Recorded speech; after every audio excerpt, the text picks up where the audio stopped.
Lies in front of you is a 2018 Toyota Tundra Limited Crew Max cab with 17,000 miles. Now, if you haven't seen it already, I already reviewed a 2005 Toyota Tundra Stepside where I bashed the living crap out of it and called it the ugliest vehicle ever made in production.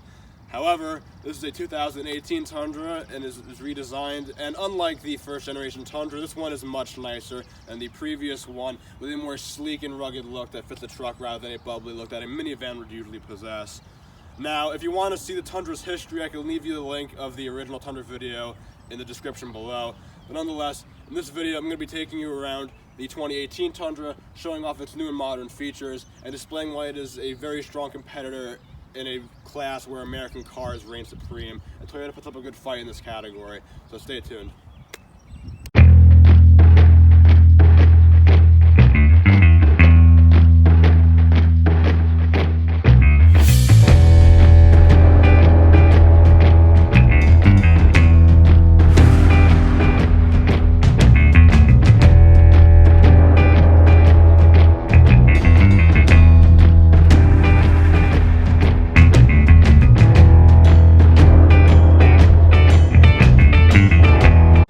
So the first major difference is I want to stress on the new Tundra opposed to the first gen Tundra is the overall exterior look of this vehicle. The first generation Tundra had a very bubbly overall look with everything, and Toyota wanted to change that and enhance the overall aggressiveness of the vehicle. And by doing so, they added this massive grille, this very imposing grille. And since it is the limited package of the Tundra, you get this flashy chrome grille opposed to a cheap plastic grille you would get on an SR5 or a lower package. Aside from that, you have these very strong LED headlights, which were introduced in the 2018 model year, which add an overall brightness and enhance your overall vehicle driving capabilities while driving at night. Over here, you have your fog light as well. On the Tundra, you got a big, massive Toyota logo the size of a plate in the front on the grille. It gives you a very imposing look on a full-size pickup made by Toyota and wants to enhance the aggressiveness of the vehicle. I think it is a very nice look, though, for the grille. A strong thing that'll catch your eye. So continuing with the overall exterior look in the rear of the Tundra, as you can see, to add to the overall aggressive look that Toyota wants to stress, the Tundra name is embossed in the bed, and it adds a very nice sleek look without being too overdone or obnoxious. And one nice little touch you can see right here, Toyota inscribes their logo on the bed hatch to remind you that you bought a Toyota. And it's a nice little feature that Toyota has. And it's not the logo, it's a bit of a different touch, but it's just a subtle but nice feature on the Tundra. So one thing that Toyota adds on the Tundra Limited package, you have these 20-inch alloy wheels. They're very nice and firm. A big thing to kind of bolster you up in a very massive vehicle that the Tundra is. And moving along with the other features you get in the Limited package, as you can see, you have these chrome mirror caps, and you have the chrome badging for the Tundra logo. As you can see here, Toyota wants to emphasize the big ruggedness of the engine in your V8 Tundra. You got the 5.7 liter I-Force V8 underneath the hood. It sounds very nice, you'll get to hear that soon enough.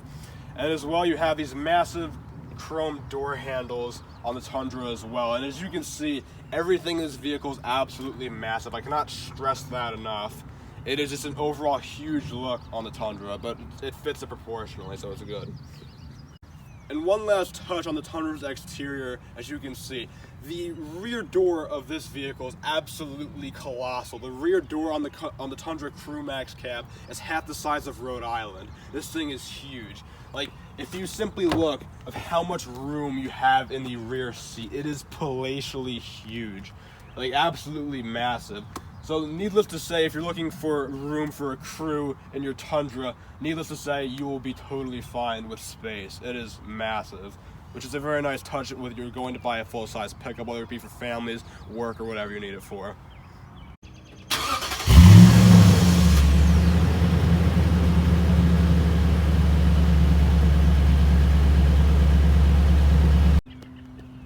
And one other small feature that I like on the Tundra, as you can see, it's a very minor detail, but kind of humorous at the same time. Toyota puts the Toyota logo on the top of the exhaust pipe, which is also chrome because it is a limited package.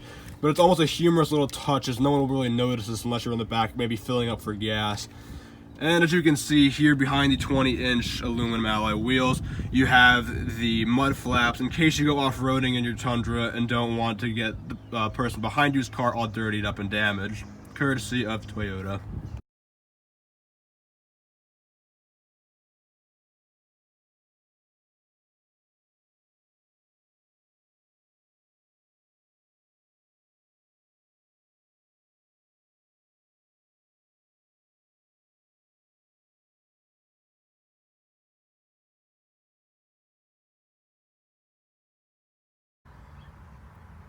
So one insane feature about the Tundra's interior, unlike many other cars which will feature you with usually 2 or 3 cup holders in the interior, Toyota has 7 in the front 2 seats.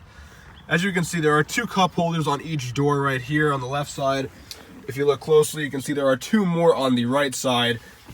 And in the center console, you have 2 large ones right here next to the shifter, and you have 1 here as well. Just in case you and your passenger need 3 beverages each on the way to work, Toyota helps you out with that and fastens you with 7 cup holders to store in case you also need them in case you were driving into the apocalypse. Courtesy of Toyota. Nice touch. And speaking generally of the interior on the Tundra, though many complain that the Tundra's interior is a bit outdated since it hasn't been remodeled since 2007 or had a facelift in 2014, it still has a pretty nice overall interior. Like, as far as pickup trucks goes, some people debate that pickup trucks aren't supposed to be luxurious, as new Rams have the center console screen that is the size of Tesla's, which is essentially a laptop computer in the center console. And though the Tundra is a bit behind on the tech features, opposed to modern things such as the Ram and the redesigned F-150 and Silverado, it is a very simple and easy to use system, as I will show you soon enough.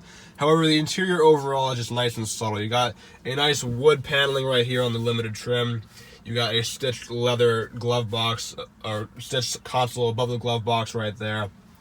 And nothing too overbearing. It's a very simple but nice interior.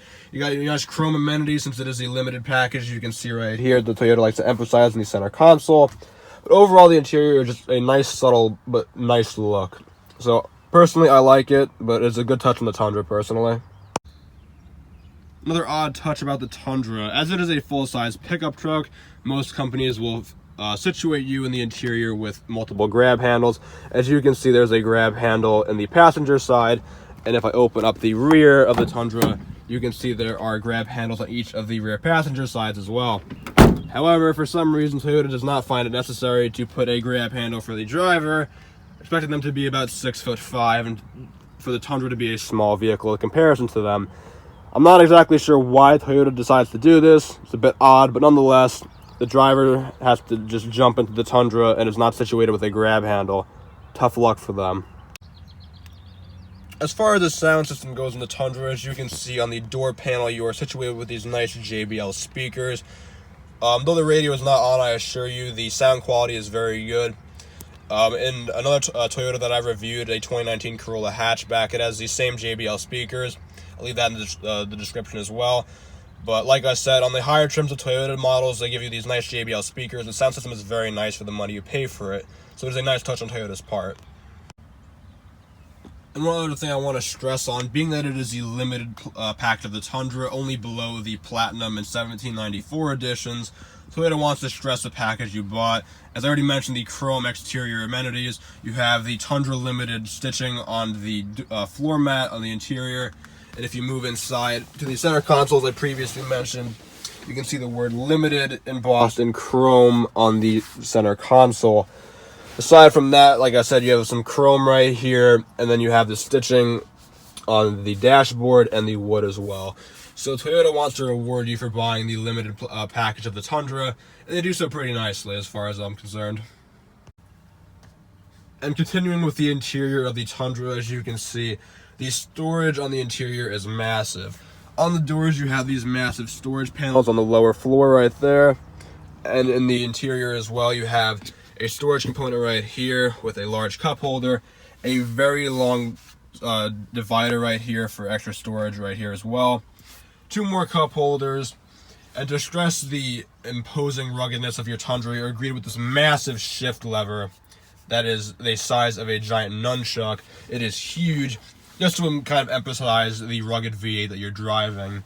However, despite how large and girthy this shifter is, it is not the largest thing inside the interior of this vehicle, because that title belongs to the center console, which is about the size of a sarcophagus. This thing is absolutely massive. I'm about 2 feet away from the passenger seat on this vehicle. It is stitched with this nice leather quality, a nice graphite black leather, but it is absolutely enormous. As you can see right here, you have a little spot to hold your phones, and the limited package right here is boasted as well. But opening this up, you have a little storage tray right here if you want to store some items right here. It is very easily removable, like so. And when this thing is removed, it is about 2 feet deep. This thing is absolutely huge. Half my arm is in the center console.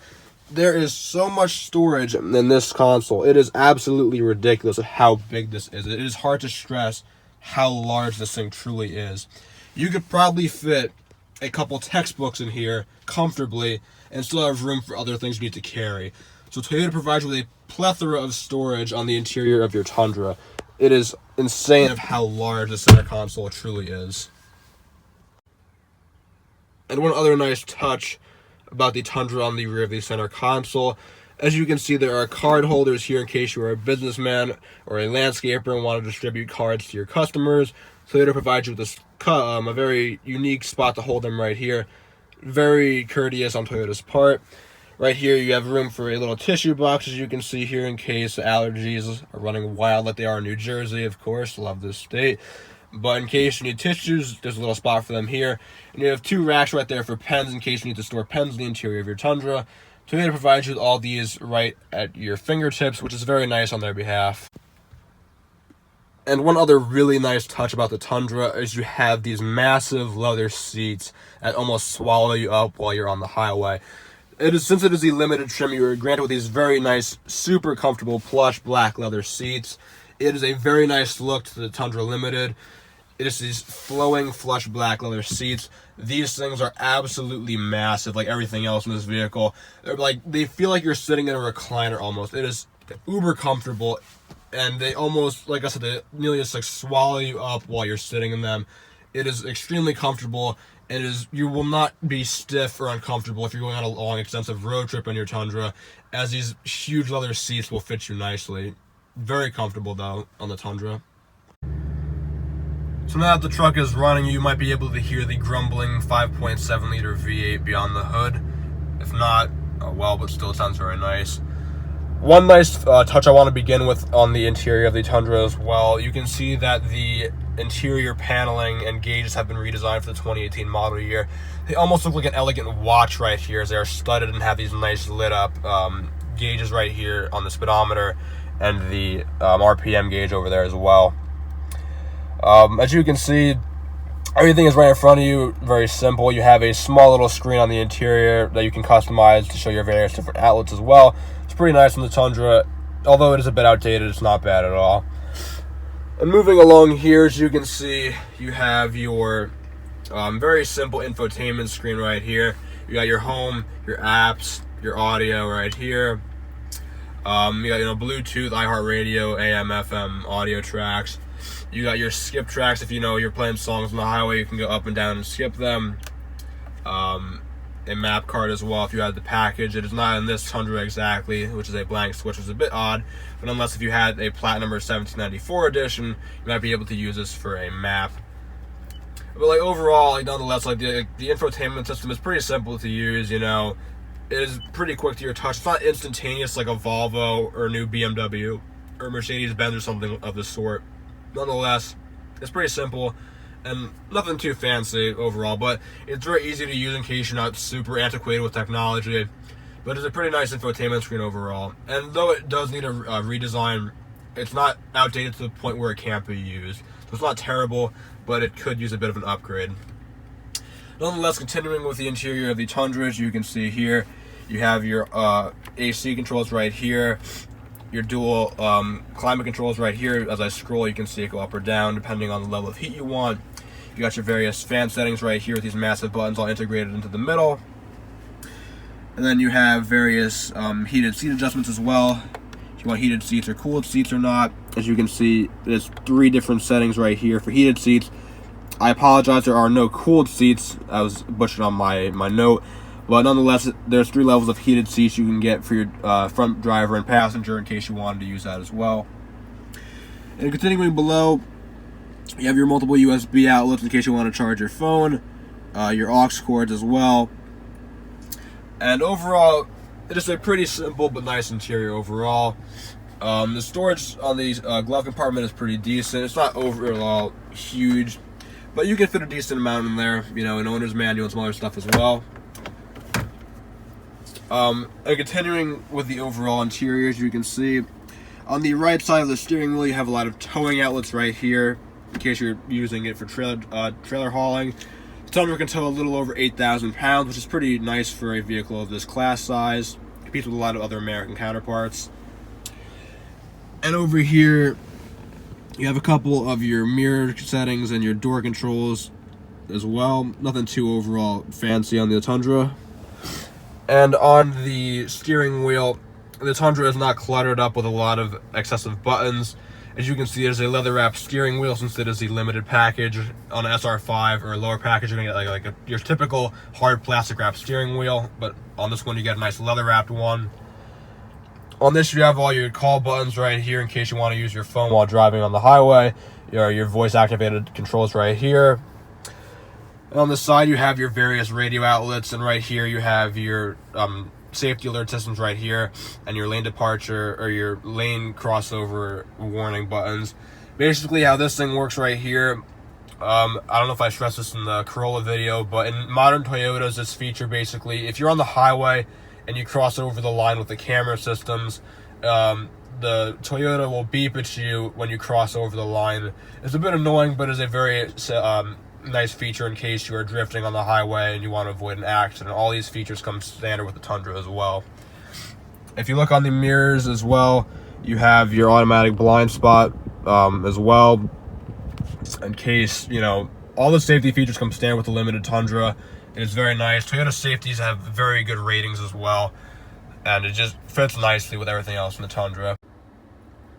Continuing with the interior of the Tundra, right here you have your various drivetrains.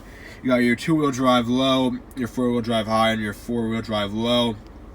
Being that this thing gets atrocious gas mileage, this is a full-size pickup. This thing probably gets about, I'd say, like 14 to 15 miles per gallon, if not less. Being in two-wheel drive will save your gas mileage a little bit. However, if you need to haul or you're crawling on an off-roading terrain, the four-wheel drive will come in handy very well. Toyota usually has pretty good rap as far as off-roading goes.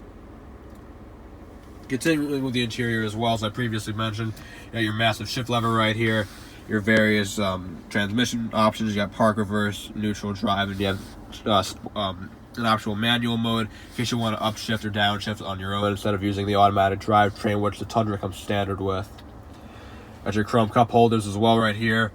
And one nice little touch I like on the Tundra as well, if you can look closely, it says Tundra right above the air conditioning units, just to emphasize the vehicle that you purchased once again. Nice touch on the Tundra's part. One other feature about the Tundra that I really like a lot, on this button right here, as you can see, it is a rear window drop, which I will demonstrate momentarily. Basically, this is becoming more common in trucks nowadays, but in the rear cab of the Tundra, with that one touch of a button, as I will push it down, as you can see, I'm going to press the button, the entire back window will drop like so, leaving you with a nice outlet for air to come in case you want to lower the windows on the Tundra. It's a very nice feature as well. And all you got to do to bring it back up is press the button one more time, and it will raise the thing for you like so. Simple.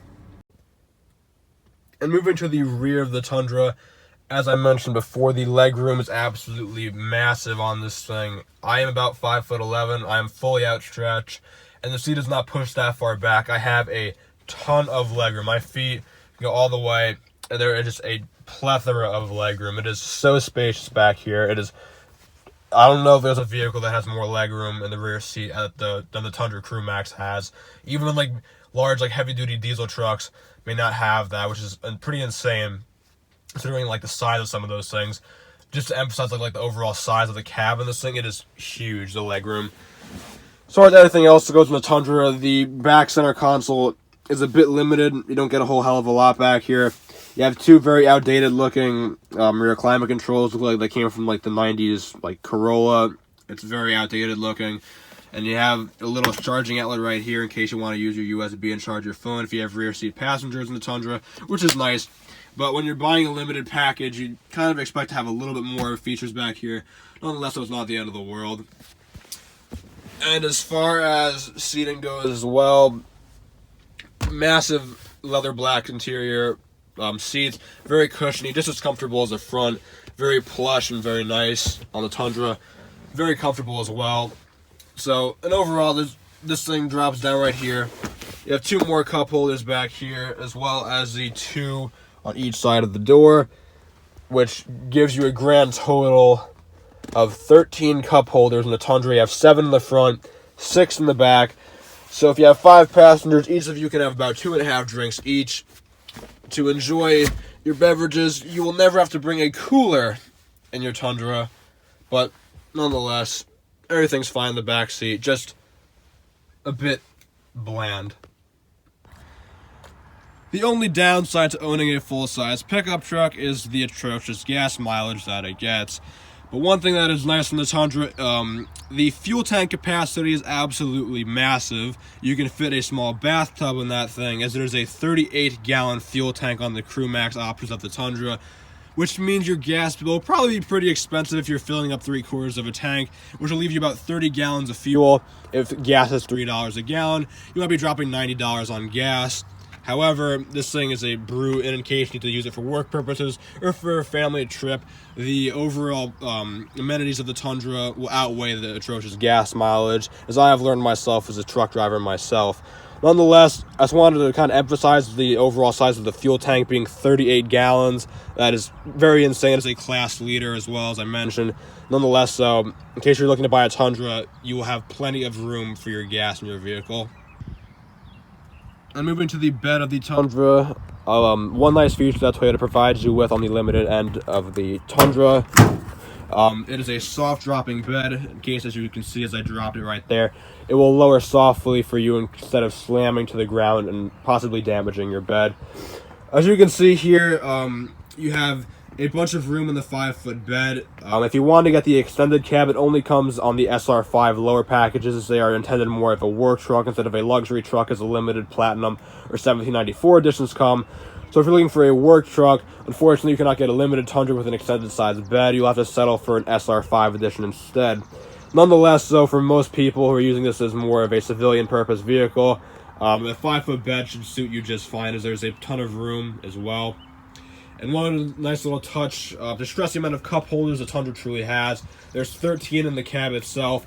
You have 1 here and 1 on the other side of the bed, giving you a grand total of 15 cup holders in the Tundra. So if you have a full cab of 5 passengers, you can get 5 drinks each, just in case you need that as well. Nonetheless, though, everything in the bed is simple and standard in the Tundra. Very nice, nothing overbearing as everything else in the vehicle, but simple. And just one last time to stress the overall legroom in the rear of the Tundra Crew Max. As I said, I'm about 5'10", and I have a ton of legroom back here, and a decent amount of headroom as well. If you're a person who's like 6'6" or like taller, you will be able to fit comfortably in the Crew Max, like the rear of the Crew Max Tundra. Like, that is a very rare feat on cars, like in general. Even for trucks, the overall back legroom is usually not this large. Like, I am baffled by the overall legroom in the rear of this thing. It is insanely big, but it's just a nice feature that I really like. I want to stress that, but just the overall size is just insane. Just keep that in mind if you're going to purchase one of these things. So getting behind the wheel of the 2018 Tundra Crew Max cab, the first thing I want to mention is how light this vehicle feels. Like, you get in this thing, it's tall, it's wide, it's a full-size pickup truck. You know, you gotta expect this stuff. But when you get behind the wheel, the first thing you notice is how light the vehicle feels. Like, my truck is 15 years old, and it feels heavy, it's slow, it's sluggish.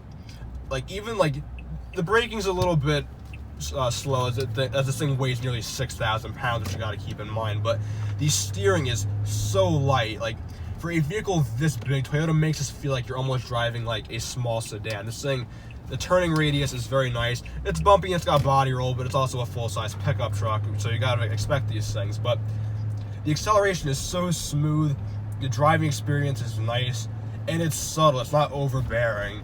You know, you got this big 5.7 liter I-Force V8 under the hood that can tow 8,000 pounds. It's mean, it's burly, it's this big Toyota, but when you get behind the wheel of this thing, you're almost taken back of how smooth it is. Like, it flows. Like, I'm not going very fast right now, but just like everything, it feels light and airy for how large this thing truly is.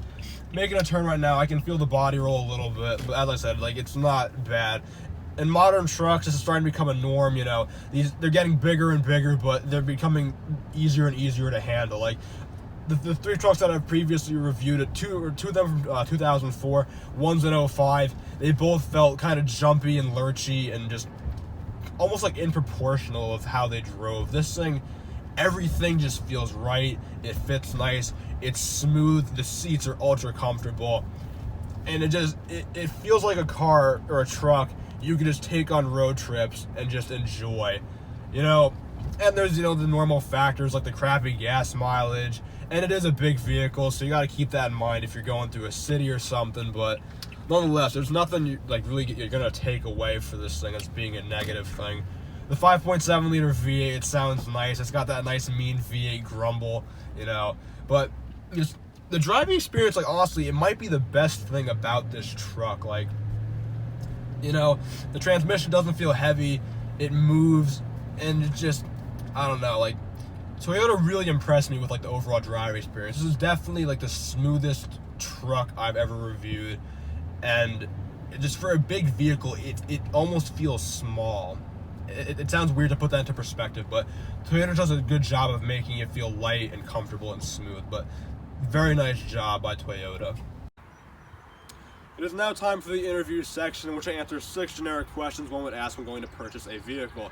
Question number 1 of the interview section is, do I like the Tundra? And the answer is yes. The Tundra is a great looking truck, it is an ultra reliable truck, and the driving experience is absolutely excellent. If you want like a full-size pickup truck that will last you a long time, fear not, the Tundra is a great truck to buy. And so yes, I do like the Tundra. Question number 2 of the interview section is, what is my favorite part about the Tundra? And that would have to be the driving experience. Though I really enjoyed the way the 05 Ram drove, as it was a speedy truck, this is by far the smoothest truck that I've ever driven. Being that it's a 2018 and all the new tech features are out, the Tundra encapsulates this super smooth driving experience. You got these nice cushiony leather seats to go along with it, and then you got a massive big V8 underneath the hood. It is a quiet ride for the most part, and just it is easy to turn, and it's so smooth and nice. It's a nice car to just drive around town. So the best part about the Tundra is definitely the driving experience. Question number 3 of the interview section is, what is my least favorite part of the Tundra Crew Max? It would have to be the rear center console. Being that it is a 2018 model year and it is the limited package, which is the 3rd highest trim of the Tundra, you'd expect just a little bit more features on the rear, maybe like rear heated seats possibly, or something else aside from 2 AC vents and a USB charger. Though it's not, you know, terrible, they give you something. I think there could be a little bit more when you're paying a pretty solid price for a full-size Tundra. Nonetheless, it is not a huge overall flaw. Everything else is very nice. That would have to be my least favorite part of the Tundra overall. Question number 4 of the interview section is, what is the weirdest or quirkiest feature of the Tundra? And that have to be the 15 cup holders within the overall cab of the vehicle. You have 2 here, 2 on the passenger side door, 3 in the center console, 2 on the rear passenger door, and then 2 on the driver's side rear door. And then you have 2 more in the bed, but overall 15 cup holders in the Tundra is a bit asinine. But in case you are extremely thirsty, fear not, the Tundra has you covered. But that is the weirdest part of the Tundra Crew Max. Question number 5 of the interview section is the Tundra Crew Max worth its value? And the answer is yes. The only truck that might hold its value more than a Tundra is an old diesel or a Ford Raptor, which are exclusive trucks made for high-class experiences for off-roading or towing or just long-lasting reliability. However, the next best thing to that is a Toyota, as most Toyotas will go miles and miles and miles, as the brand itself has kind of earned the reward of the most reliable brand out of any car on the market. As you can, I don't know if you've seen, but there are multiple videos on YouTube of Tundras, Tacomas getting over 1 million miles on the same engine. That is insane. Some cars won't even last you like 150,000 miles, 300, 500,000, but let alone 1 million miles. Toyota proves itself why it is worth its value. And if you can get 1 million miles out of a single engine on this big beefy V8, it is indisputable to say that it is not worth its value. So yes, the Tundra holds its value very well. And question number 6 of the interview section is, would I ever want / own the Tundra Crew Max?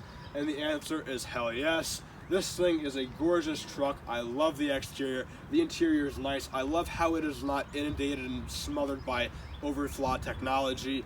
It is simple, it is basic, reliable, and rugged. There's not much else you could ask for. Driving experience is great. So to answer that question, yes, I would love to own a Tundra, despite the fact that people might complain that it is not a foreign truck.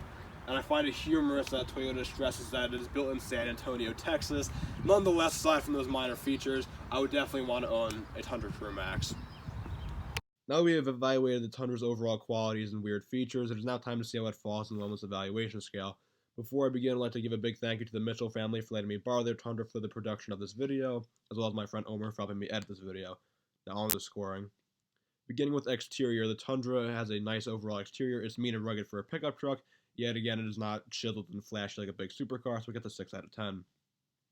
Interior is pretty nice on the Tundra Limited. It's a bit outdated though, and the screen is a bit small for the center console and earns a 5 out of 10. Road trip on the Tundra is pretty solid. You have those big comfortable leather seats that will fit you nicely on a long road trip, so it earns a 7 out of 10 for the road trip. MPG on the Tundra is absolutely abysmal. It is a near 6,000 pound full-size pickup. Average estimated MPG is 15 miles per gallon and it earns a 3 out of 10. Storage on the Tundra is pretty decent. The only thing that it lacks, since it is a pickup truck, you don't have the overall large cabin space as a minivan or an SUV. Nonetheless, it is big and good, and you get an 8 out of 10. Character on the Tundra is decent. It is a mean-looking vehicle with a bit of a sporty presence. However, it is nothing too outlandish or quirky, and it gets a 4 out of 10.